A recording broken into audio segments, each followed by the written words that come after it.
Salut, Josias Serge Laquiche. Nous sommes aujourd'hui le 21 octobre 2023. Là, ça fait une belle période que j'étais un peu dans mes balades, avec toutes les difficultés auxquelles je suis constamment confronté. En l'occurrence, la difficulté d'avoir un logement permanent depuis la dernière agression que j'ai subie.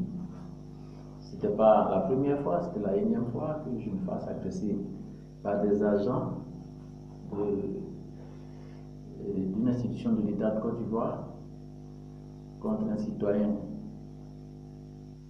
de cette terre de Côte d'Ivoire, sans procédure, sans prendre en compte mes droits, et juste parce que j'habitais chez quelqu'un. Et donc, sous la pulsion de, je me trouve souvent pour la deuxième fois dans cet institut où des gens de mon pays ont été formés et puis ont été assermentés par l'État pour aider des gens qui poseraient peut-être des problèmes d'état de santé mentale. Je crois que c'est fait pour aider ces personnes à retrouver un certain équilibre. En l'occurrence, les questions psychiques, ce qui va m'inspirer un peu ma réflexion d'aujourd'hui sur un thème que j'avais déjà abordé. Le même jour où j'ai été agressé, je n'avais pas eu le temps de faire enregistrer ça. C'est juste au matin, c'est dans ce moment que j'ai été agressé. Et donc, la question psychique, je pense que ça va au-delà des capacités et compétences humaines, puisque cela relève de l'esprit, donc de l'irrationnel, de ce qu'on ne peut pas tangibiliser. À partir de quoi je pense que c'est juste des éléments organiques qui permettent, si possible, d'atténuer certaines perturbations, comme le vent, on ne peut pas canaliser. Donc, je pense que c'est fait pour conseiller. Et même moi, quand je suis arrivé par la force de ces gens-là, je n'ai ni reçu de conseils, ni rien du tout, mais des injections.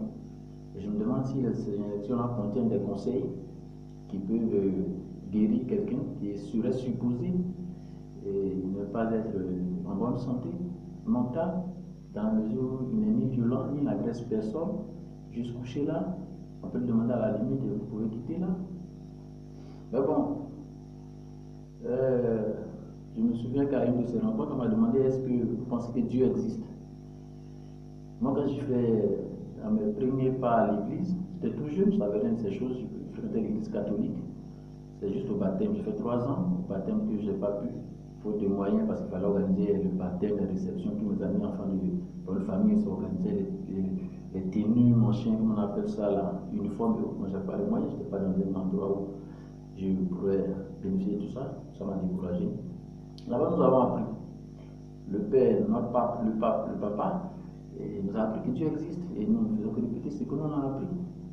Donc, une institution de l'État. Moi, j'ai fréquenté des lycées chrétiens où on nous enseigne la Bible. Donc, on nous notait sur notre connaissance de la Bible. Donc, on me pose la question de savoir est-ce que Dieu existe et à l'issue de quoi on fait une injection une autre fois sans raison valable ni juridique qui autorise que j'ai un comportement qui soit susceptible de recevoir des conseils injectionnés. Je me fais brutaliser, conserver, on me donne des nourritures que je ne sais pas. À la suite de quoi je sors avec des troubles, je vois le ciel qui tourne pendant 2-3 jours avant que les choses se normalisent. Bon. Et donc, ça m'a amené à réfléchir sur les questions de l'esprit. Et pour moi, l'esprit étant quelque chose, nous avons appris quand nous fréquentions les bancs, lycées et autres collèges, etc., universités, différentes sortes, universités de l'esprit, pour nous autres. Et même dans la formation continue que nous avons reçue de ce que comment on appelle, de la vie en général, nous avons appris que sur les différentes matières et autres, que l'esprit ou l'esprit n'existerait pas, parce que ce n'est pas rationnel. En l'occurrence, pour ce qui se rapporte à la divinité, nous avons été souvent emmenés, tentés, pour certaines opinions, à penser que Dieu n'existe pas. Parce que Dieu est esprit. Et si l'esprit n'existe pas, comment pouvons-nous traiter des questions d'esprit avec des éléments de matière, quand l'élément matériel n'est pas matériel, et que le corps, la matière que nous voyons, n'a rien de perturbé ou de violent? Parce que ces choses sont censées calmer la personne de la non-violence. Tout ce film qui relève de l'esprit, puisqu'on parle de l'esprit, puisque mon corps il est normal, et on parle des choses qu'on ne voit pas. Et donc, moi, dans mon parcours scolaire et universitaire, qui est l'éducation générale, formation générale, et dans les expériences que j'ai vécues, quand j'ai fréquenté des églises, des gens autorisés, reconnus par l'État, puisque l'État autorise l'enseignement de la Bible, et qui sont des officiels qui dirigent le monde, ce que moi j'ai appris d'eux et que j'ai mis en pratique, qui m'a amené donc à une vie d'expérience. Aujourd'hui, la plupart des choses que je raconte relèvent des expériences que j'ai vécues à partir de ce que j'ai appris.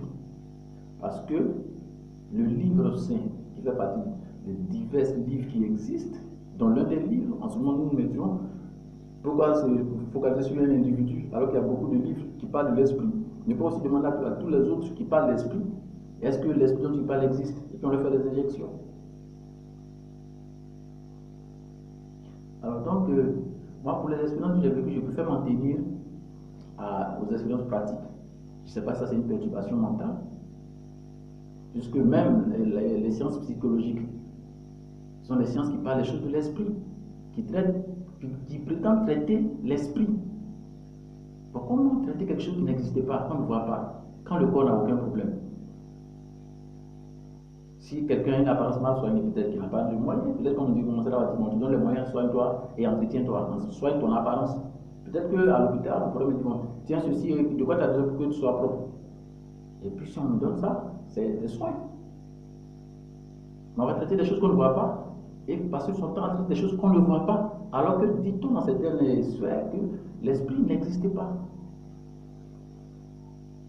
Si l'esprit n'existe pas, la pensée que développe le professionnel de l'esprit, la pensée elle est spirituelle, parce qu'elle relève de son esprit, de l'esprit. Sur quoi se base-t-on pour légitimer une pensée qui vient de l'esprit qui n'existe pas? Qu'est-ce qui donne droit, qu'est-ce qui valide et valorise, donne la valeur à cet esprit? Pour ce qui relève donc de mes expériences, parlons des choses de l'esprit quand j'ai lu, en l'occurrence particulièrement la Bible. La Bible nous dit en son chapitre 1 de la Genèse, qui signifie commencement, qui nous parle donc de relève de la liste, le parcours de l'humanité, de quoi est conçu un être humain. Il nous dit au chapitre 1 qu'au commencement, Dieu. Mais le commencement nous dit que la première personne qui a existé s'appelle Dieu et que Dieu est esprit. Et que de cet être spirituel est sorti un corps.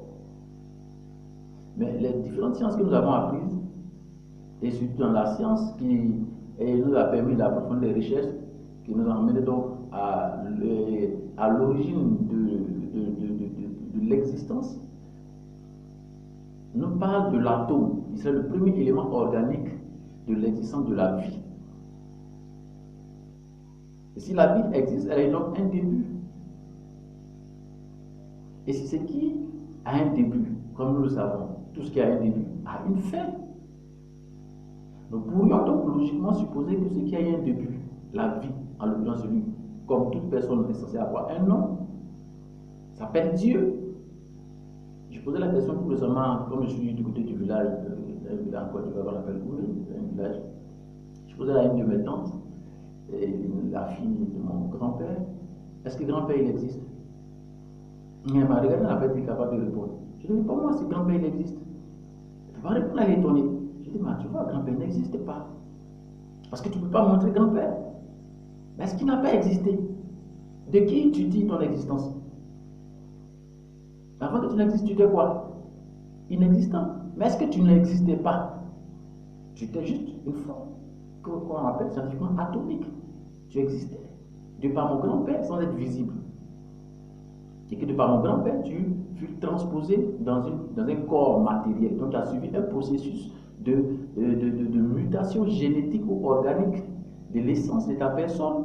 Et puis qui t'a fait passer des étapes jusqu'à la formation solide, comme la définition de l'atome. Cette combinaison d'éléments organiques qui rassemblent des éléments, des molécules, et qui en forment une forme dans leur accomplissement. Mais je veux dire que si grand-père n'existait pas, toi tu existes. Et toi, tu peux parler de grand-père. Cela c'est une folie de parler de ton grand-père, et cela nécessiterait qu'on te fasse une injection pour que tu retrouves ton équilibre, parce que ce dont tu parles, on ne le voit pas. Ça relève de l'idée, de la pensée, de l'esprit.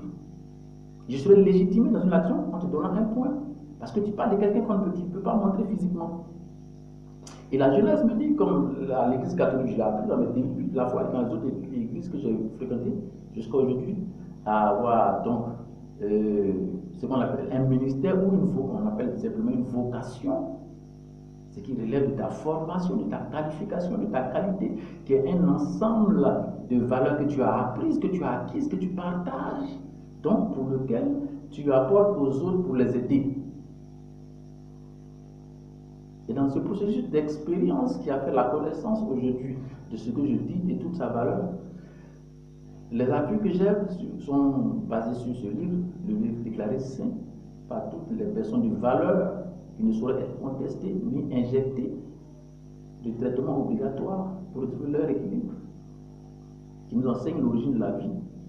Ce livre nous dit donc que, au commencement, Dieu créa et que l'esprit, cet atome,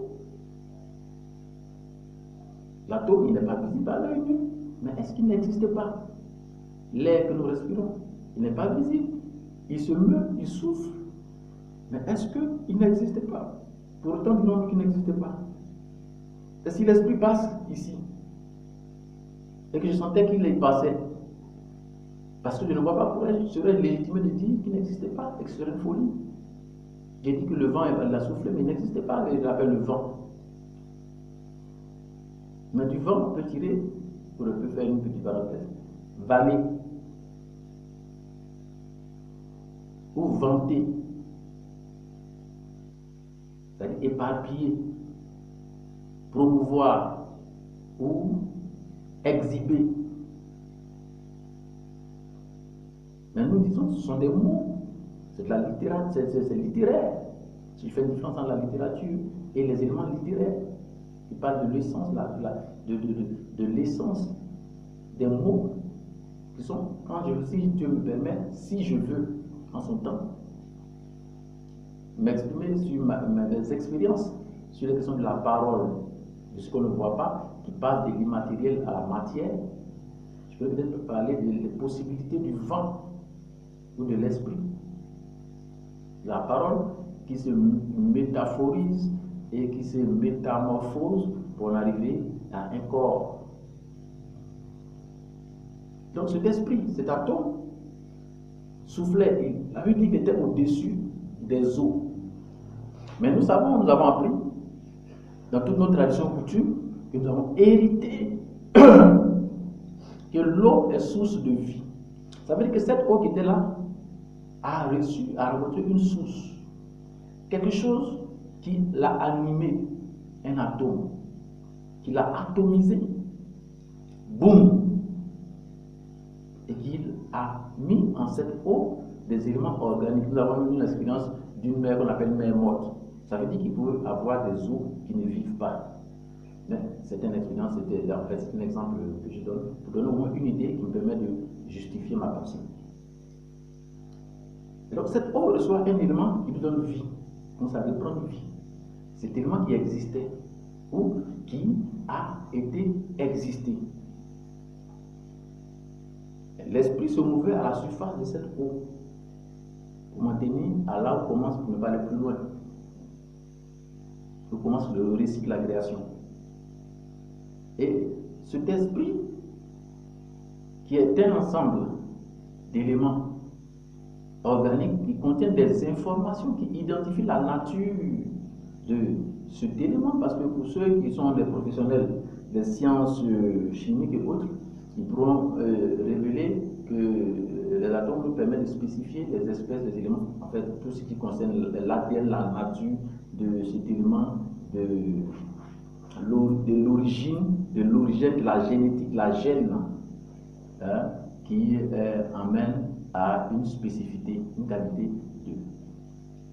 Et donc, c'est cet élément de départ qui est devenu corps donne une espèce de ce qu'elle est.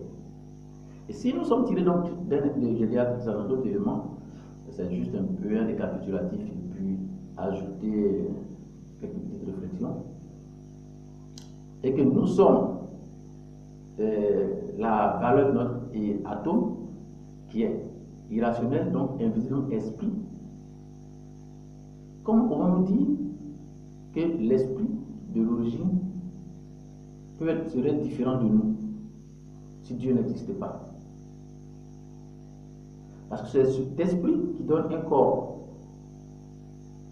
Mais l'esprit qui devient un corps, le corps justifierait-il que l'esprit n'existait pas, que l'essence, l'atome n'existait pas? Et le corps pourrait-il nier son essence? J'en ai revenu quand on parle de ombre et reflet. L'ombre représente quoi ou qui? Et si l'ombre a un corps et que nous sommes une ombre, ça veut dire que notre véritable matière est quelque part, que nous projetons. Nous sommes le mouvement d'une personne, d'essence. Nous ne sommes même pas la vraie valeur. Et moi, j'ai une expérience de ce genre. Que je vois une personne identique qui monte des escaliers en arc-en-ciel et qui va quelque part, et l'autre personne est là. Mais moi, je vais passer outre. Mais, voilà, peut-être plus tard, si Dieu me permet d'en arriver à ça, l'esprit se meut à la surface des eaux. Donc l'eau, l'élément, la constitution. Et certaines sciences ont dit que le corps humain serait composé, je ne sais pas quel pourcentage, c'est pas 50-60% d'eau. Donc quand il l'atomise, il va cramer cette eau et faire sortir un élément solide, là, parce que va devenir la terre. Et cette terre cramée, brûlée, en Ecclésiaste, je crois, au Cantique des Cantiques, il y a cette femme qui chante et qui dit que je suis brûlée, je suis le produit du brûlé, je suis plein d'amour. Cet être qui a cramé cette eau, la Bible dit dans le livre hébreu qu'il est un feu dévorant. Donc cet atome, cette sorte de flamme qui embrasse cette eau et la solidifie, qui la crémasse, qui en fait une crème et qui la solidifie, cette crème brûlée va à partir de cette terre façonner un corps. Le corps qu'il forme, il appelle Adam. Et c'est dans ce corps, cette matière, comme l'eau, il va associer à ce pourcentage d'eau un élément de vie, son esprit, sa personne, qui va intégrer ce corps et lui permettre donc d'exister en tant que personne, projetant sa personne, sa nature essentielle. Donc, fils issu de Dieu souffle. Il souffle en lui, ce vent qui souffle, il souffle en lui pour vanter sa personne, pour séparer, distinguer sa personne et lui donner un élément de son adresse, code génétique, qui fait de lui une personne qui, comme lui, peut agir, se mouvoir, inventer, penser, créer.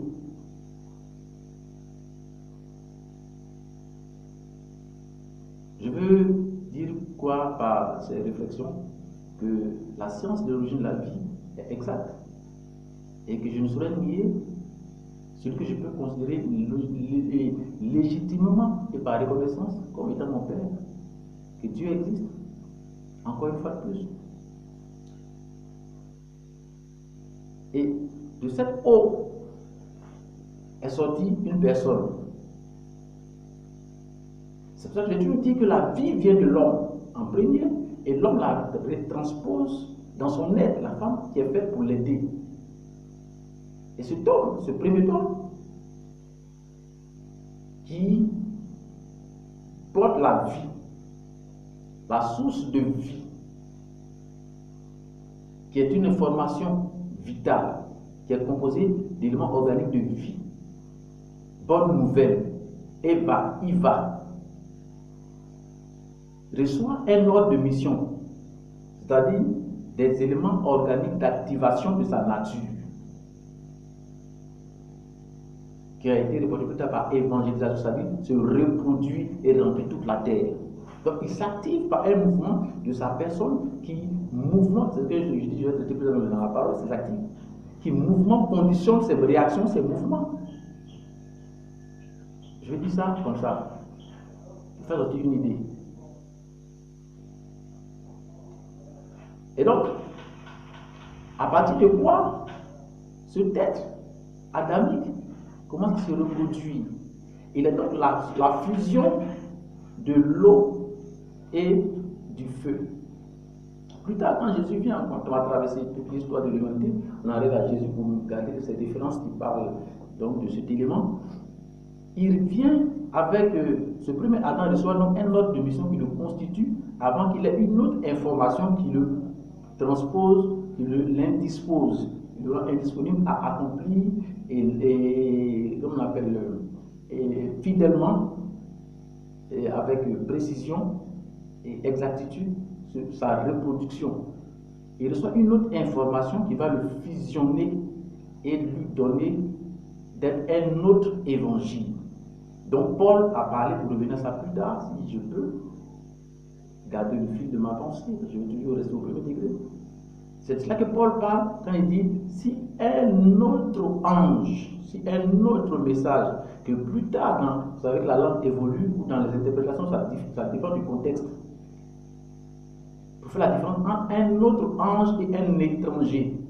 Parce que le premier sens, selon ce que je pense, que j'ai reçu, parce que j'ai aussi fait un parcours éducationnel, de par l'enseignement que j'ai reçu, de l'expérience que j'ai vécue avec ce tête enflammée,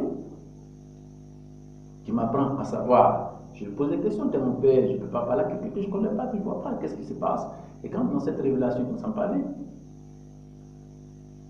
il se révèle en plusieurs étapes. Et donc, l'être ange, étrange ou être ange, Adam était un être ange sur la terre. Et pour déconfusionner la pensée qui dit, nous sommes étrangers sur la terre, nous n'avons rien à faire, on a des passages, et c'est un abus de langage, selon moi, ou de confusion, ou d'évolution, ou de modification progressive dans le temps du sens étymologique du mot étranger. C'est un être ange, un être avec un ange qui signifie message, un être avec un message, une information, un code génétique, une information qui est envoyée. Donc un être envoyé ou un autre en mission pour passer une information de reproduction de sa personne génétique. Pour rester juste là. Donc aujourd'hui il y a une confusion en disant nous sommes étrangers sur la terre, on va passer comme des malheureux, et puis bon. C'est une question de compréhension, selon moi, qui ne m'engage qu'à moi dans mon comportement. Donc, étranger et voyageur sur la terre signifie étymologiquement, selon moi, nous sommes des messagers envoyés de Dieu sur la terre, des êtres avec un message, des êtres angéliques, des êtres qui viennent du message, la parole sur la terre. Multipliez-vous, remplissez la terre, etc. Donc, en chaque génération, il y a des êtres messagers qui viennent, il y a des étrangers qui viennent avec un message des êtres messagers, des envoyés qui viennent, des envoyés qui viennent, des envoyés qui sont envoyés. Et comme cette étincelle qui a embrassé, rencontré l'eau, la terre, donc ils viennent comme des étincelles et qui fécondent la terre, qui est cette masse corporelle qu'on a appelée plus tard Ève, c'est-à-dire reproductrice de vie. Donc elle reproduit Adam, celui qui détient le message originel. Et c'est ce qui se passe dans tout ça. Je ne veux pas dans ça, je ne suis pas médecin docteur, même si j'explique une certaine doctrine. Je veux bien me le permettre dans mes réflexions pour bien canaliser ma pensée dans l'idée que je veux enregistrer de mes pensées, de mes expériences et de la connaissance que j'avais tirée expérimentale. Donc, Adam qui rencontre Ève et qui transmet son message pour reproduire ce qu'il est. Et quand le premier message a été corrompu dans le jardin, plus tard le second Adam revient pour rétablir le message avec le même format, parce que Dieu travaille toujours, comme je le dis, sur un schéma qui l'identifie parce qu'il est immuable. Il vient et pour s'identifier, il commence à marcher sur les eaux pour révéler l'objectif de sa venue. Il marche sur les eaux et il apporte la parole. Il s'identifie comme étant porteur de la parole, messager, ou on appelait certains prophètes, ou d'autres on dit. Tout ça, c'était des appellations, juste des qualificatifs selon la compréhension. On l'a appelé fils de Dieu, issu de Dieu, né de Dieu, venu de Dieu. Chaque être humain est une étoile. C'est aujourd'hui à une étoile. Jésus, sa naissance, une étoile vient signifier le corps symbolique d'une institution, d'un instituteur, d'un messager qui est venu pour apporter une correction. Jésus a été appelé le correcteur, le contradicteur, c'est-à-dire apporter la correction. Ce que ça veut dire, contredire, dire autre chose que le message, c'est-à-dire rétablir le message, l'être angélique qui dit quelque chose contre l'autre message pour rétablir la fonction génétique du code génétique ADN, adresse code de sa nature divine. Parce que je pense que ADN, adresse nature divine. Donc il vient pour rétablir ça par des informations, la bonne information. Que je la reçois ou pas, c'est une information qui peut ou faire du bien ou pas du tout. Mais c'est une information, soit des soins que je reçois ou que je ne reçois pas. C'est ce qu'a fait Jésus. Moi, dans une vision qu'il me donne en l'an 2000, il me montre quelqu'un qui, en notre période, notre génération, qui marche sur les eaux. Et dans cette période, il y a une foule de personnes qui sont dans les eaux en train de se noyer. Et ce jeune homme marche sur les eaux et qui leur tend la main, qui est certainement un symbole d'un être angélique ou d'un messager. Des envoyés, ça existe dans toutes les générations, dans toutes les périodes, et qui les fait sortir de l'eau. Par quoi? Un contrat de diction ou une parole de reconstitution de l'information qui fait émerger, parce que cet élément organique apporte la vie qui manque peut-être à cette atmosphère invivable pour redonner vie et émerger ce qui il semblait être submergé ou sans vie. Voici un peu la lecture que je fais de cette vision que j'ai eue en l'an 2001. Dans mon parcours, quand Dieu m'enseigne sur les questions que je me posais, d'où est-ce que je viens, qu'est-ce que je suis, qu'est-ce que je fous là sur cette terre, avec des éléments à répétition, les mêmes choses, qu'est-ce qui se passe? Et il me fait rappeler un souvenir quand j'étais tout jeune. J'allais pas encore au CP, j'étais encore tout jeune avant ce âge, tout jeune d'abord. On était à Katiola, dans une ville de Côte d'Ivoire, où quand je dormais la nuit, quelqu'un me donnait de l'eau. C'était des êtres qui venaient dans une lumière et puis ils faisaient apparaître un robinet de l'eau vive. Je buvais. Je comprends, je dis que l'homme est animé par une source. Et Jésus dit, les sources d'eau vive couleront de votre sein. Ce qui coule ne vient pas de toi, c'est ce que tu reçois. Je ne peux pas donc m'en faire le fier de ce que je reçois, parce que c'est un don, je reçois une vie qui a pour quel objectif? Couler. Comme dans la prophétie d'Ézéchiel, l'eau qui sort du temple coule et devient un fleuve. Donc la continuité de l'espèce ou de la position de ce que nous sommes, de la vie. Plus tard, dans mon parcours difficile, quand je rencontre mon père, parce que c'est difficile avant que je rencontre mon père, j'ai vécu plusieurs états de ma vie, et je vais me mettre pour demander toujours à cette réflexion que je suis en train de faire, jusqu'à ce que j'ai été agressé. Un jour, je suis en train de parler avec mon père, et toujours en train de me poser des questions sur la vie et ces choses. Et je sentais des choses, et je viens vers papa, je lui dis, mais papa, est-ce que tu peux m'aider? Je veux aller sur la lagune. J'avais une envie comme ça, très forte. Et il me regarde, tu veux aller faire quoi sur la lagune? J'étais un peu frustré, et puis il a fait un peu une manœuvre, il appelle son petit frère. Son petit frère, je lui raconte ces choses parce que Dieu m'a appris toutes ces expériences. Son petit frère, il était dans le village, il était un grand sorcier, pour déconfusionner avec l'idée que nous faisons de la sorcellerie, quand nous ne comprenons pas les choses, ou que nous traitons les gens de malades parce que nous n'arrivons pas à comprendre, quand les éléments qu'ils apportent ne sont pas des éléments violents, ils sont juste des éléments d'échange.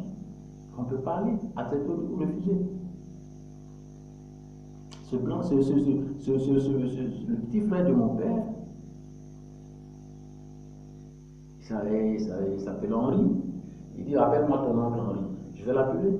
Il dit, accompagne Serge sur la lagune. J'étais un peu, moi je dis, bon d'accord, on y va. J'avais un peu peur de la lagune, mais et surtout de mon oncle, puisque les gens disaient que c'était un grand sorcier. Et qu'il avait passé une semaine sous l'eau sans mourir. Donc moi j'avais peur, je me dis, il ne faut pas qu'il m'emmène sous l'eau. Pendant qu'on est sur la lagune, c'est un pirogue, il est en train de bagailler, moi je regarde, j'ai peur. Je dis, mais qu'est-ce que papa m'a fait? Ça fait que ce gars-là, il ne sait pas que c'est un sorcier. Un sorcier. Il a 7 jours sous la lagune. Mais si je tombe, que je meurs. J'avais l'impression qu'il allait m'emmener sur la lagune. J'ai dû rester. Dieu merci, ça m'a pas été le cas. Il m'a envoyé dans un endroit qui semblait être une source d'eau, mais bouillante. Quelque part sur la lagune est brillée. Et puis on arrive là, il m'a dit descends. Je dis ah bon, j'avais un peu peur, il descend, je regarde. Je prends mon courage et puis je descends. Donc on a passé une baignade, vous voyez un peu le truc, genre jacuzzi là. C'est un endroit, l'eau était tellement pure, on y voyait au fond le sable. Et puis c'était là que je commençais à nager un peu, à pleurer. Après quand je commençais à prendre goût, je voulais pleurer. Il m'a dit sors de là. Bon, je suis obligé de m'exécuter, on est sorti de l'eau. C'était pour moi comme une sorte de baptême que je venais de recevoir. Pour parler des institutions naturelles que nous avons, qui nous expliquent des éléments de notre vie, qui peuvent nous apprendre à mieux apprécier qui nous sommes, où nous allons et de quoi nous sommes constitués, comme la science aussi nous le dit, et que cela fasse un élément de comparaison ou qui puisse nous faire comprendre les éléments théoriques, scientifiques ou religieux. Parce que quand je lis la Bible, je vois qu'on y parle très souvent de baptême. Mais celui qui m'a amené dans cette situation, sous l'ordonnance de mon père, c'était un sorcier. Un grand sorcier. Il va sous l'eau, il fait une semaine là-bas. Et revenu de là, je fais une autre expérience avec papa, que je vais expliquer ailleurs, qui commence à m'apprendre des éléments du monde de l'esprit. Donc le rapport entre l'esprit et le corps. J'ai fait cette expérience, après quoi j'ai dû passer à une autre étape de la compréhension de ces choses, parce que je dis que le miracle n'est jamais l'œuvre d'une ignorance, que Dieu ne fait jamais un miracle dans la vie d'un ignorant. La preuve, il dit que le miracle vient à partir de ce que l'on a appris. Quand vous n'avez rien appris, vous ne recevez rien, puisque vous ne savez même pas ce que vous vivez. On appelle le miracle, et l'une des explications théoriques du miracle, c'est la rencontre de la préparation avec l'opportunité. Et on dit il y a un miracle. Vous préparez quelque chose et l'opportunité de la chose se présente et l'élément de la préparation se fait valoir. Donc il y a un miracle.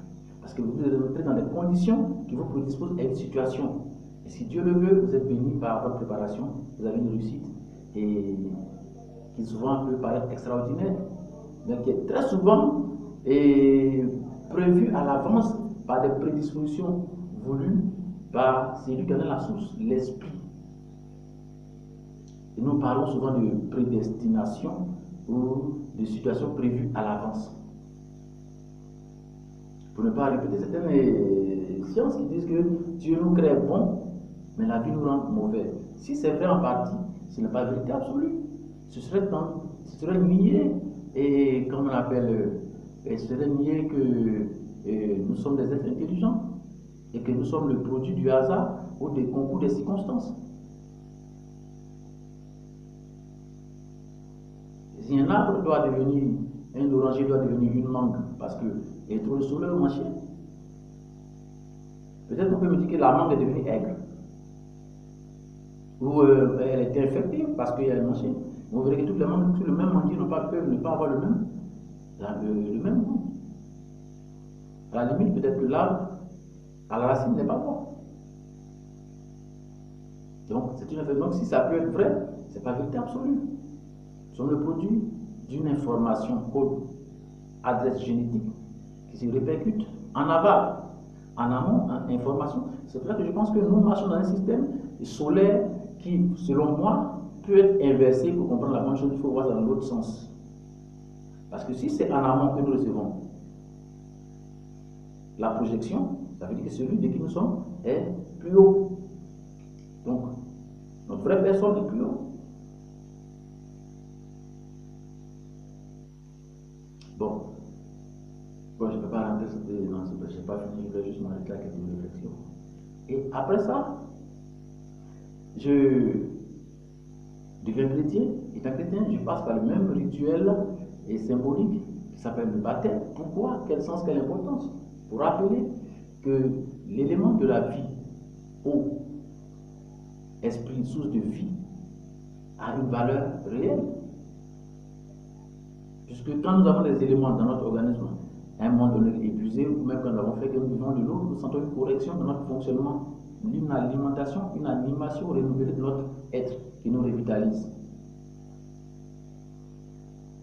Et ensuite, je fais une expérience à plusieurs étapes d'un feu qui me visite, qui me détache de certaines choses, et puis une autre fois d'un feu, une main normale. Et cette main change d'aspect, elle me montre son aspect intérieur. Cette main est une main humaine, mais après montre l'aspect intérieur qui, dans son essence, c'est un feu qui vient, qui descend, qui se pose. Mais quand elle se pose, elle commence à brûler par les pieds, et puis elle remonte jusqu'à tout le corps en une fraction de seconde, à 2 reprises. Je comprends encore que les éléments de la Bible qui symbolisent l'existence de cette personne qu'on appelle Dieu sont vrais. Et que nous ne sommes pas des étrangers à la nature que nous vivons, mais nous sommes des êtres angéliques, des êtres divins. Le savoir afin que je ne marche pas en dehors avec un autre message qui envoie l'anathème, qui fasse de moi un autre anathème avec des mauvaises informations, conséquences de mon comportement, et nier l'existence de celui qui est une information de régénération, de correction et de bon fonctionnement de ma personne qui me met dans les conditions de bienséance. Question de cause à effet, d'information qui me régule à être ce que je suis, donc fils de mon essence, fils de mon ADN, fils donc de Dieu. Et à un moment donné, Dieu me montre une vision des étoiles qui descendent du ciel, qui tombent. Et une seule étoile qui, quand elle touche la terre, devient une colombe. Donc des étapes de l'atome de cet élément étincelle, feu, qui devient un corps. Dans les symboles religieux, on appelle ça le symbole de l'Esprit Saint. L'esprit de paix, etc. C'est des symboles qui permettent, c'est un langage codé pour les sachants qui peuvent réinterpréter et pouvoir dire une chose ou une autre. Donc nous sommes dans notre ensemble d'êtres humains, des êtres, nous sommes tous des étrangers. il n'y a personne qui soit permanent et qui puisse avoir une demeure permanente ici. Quand il aura épuisé les ressources de son corps. Voilà, donc, en tant que fils de mon Père, je ne peux pas dire que je m'appelle Dieu-ton, le fils de Dieu, on dit petit Dieu, comme le livre le dit, Dieu, que je peux me porter le nom de Dieu, Dieu, ou Jésus, si je ne peux pas appeler Jésus, ou d'un prénom de Dieu, il s'appelle Dieu qui pouvoir. Je ne peux pas me faire appeler du nom du Dieu qui guérit, ou du Dieu qui délivre, et puis dire que le nom que je porte, symbolise Dieu, mais Dieu n'existe pas.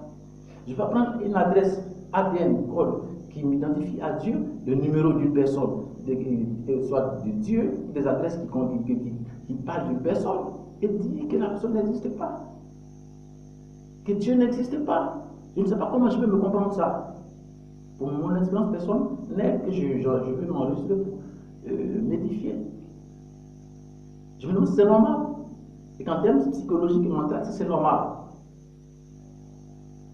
Que je puisse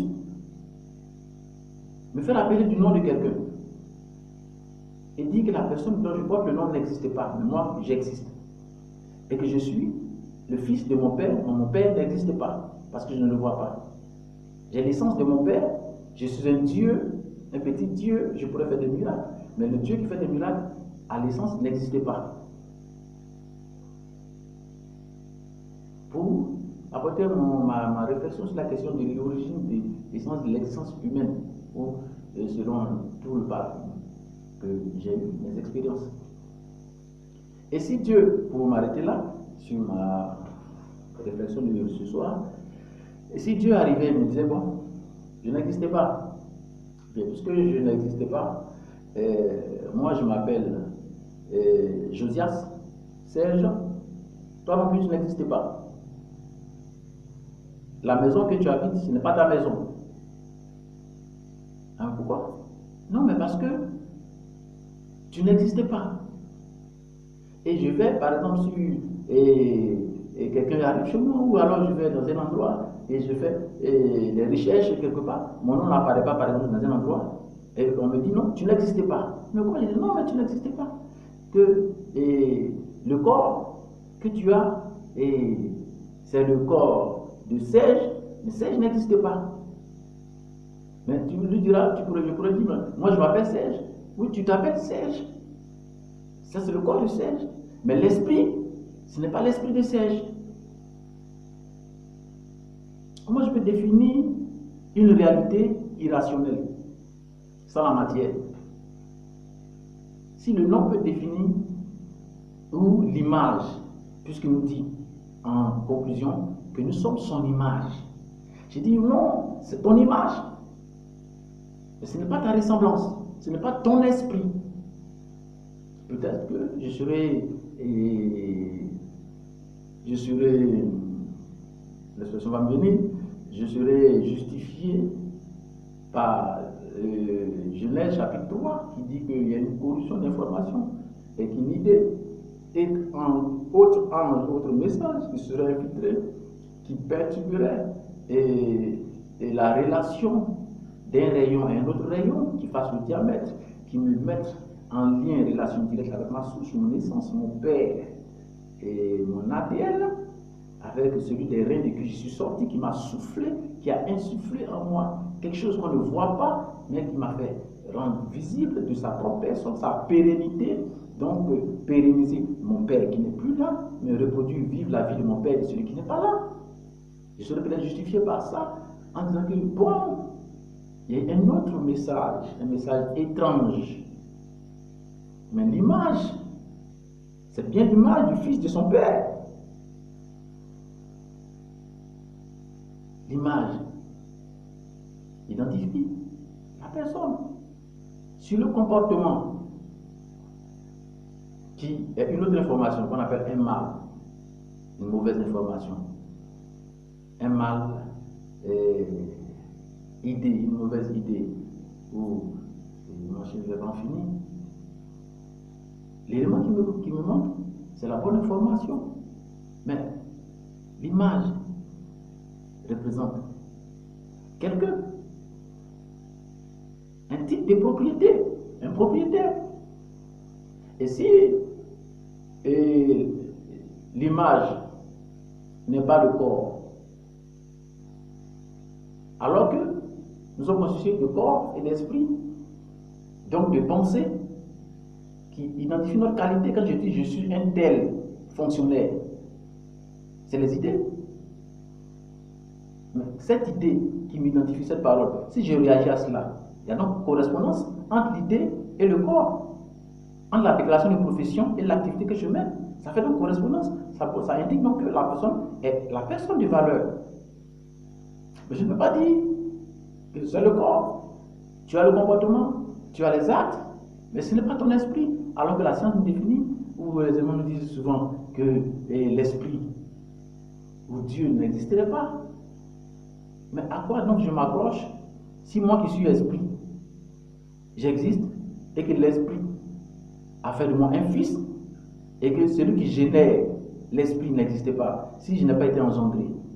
Comment je définis que j'existe, que j'ai un esprit, que j'ai une pensée, que je suis un être qui réfléchit ou qui pense?